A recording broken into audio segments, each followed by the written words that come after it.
Hal-hazırda dövrəmizdə tam dövrədir, müsbət, mənfi, voltmetr var. Daha sonra ampermetrin birisi R1-ə qoşulub, digəri isə R2-yə qoşulub. 2 dənə də rezistor paralel birləşib. İndi deyir ki, birinci naqildə istilik ayrılmaz. Əgər R1 müqavimətini biz sıfıra qədər azaldırıqsa, ifrat keçirici hala gətiririksə, ifrat keçiricilərdən cəryan keçəndə istilik ayrılmır. Yəni, birinci fikir doğrudur. R2 müqavimətli naqildə cəryan şiddəti sıfıra bərabər olar. Burada biz R1 müqavimətli naqili ifrat keçirici hala gətiririksə, onda belə çıxır ki, cəryanın hamısı elə gəlib buradan keçəcək. Müqavimət olmayan yerdən keçəcək də, neyinir müqavimət olan yeri? Buradan cəryan keçməyəcək. Ona görə də R2 müqavimətli naqildə cəryan şiddəti sıfıra bərabər olar, düzdür. Üçüncü, A1 ampermetrinin göstərişi A2 ampermetrinin göstərişindən 2 dəfə böyük olar. Biz bunu deyə bilmərik. Bütün cəryan gəlib A1-dən keçəcək, A2-dən də keçməyəcək. Yəni A2-də cəryan olmayacaq ki, necə 2 dəfə böyük olsun, sıfırdır orada.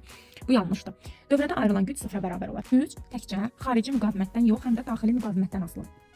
Ona görə də, yəni xarici müqavimət olmasa belə daxili müqavimətin hesabına müəyyən qədər güc olacaq. Bu cavab 1-2.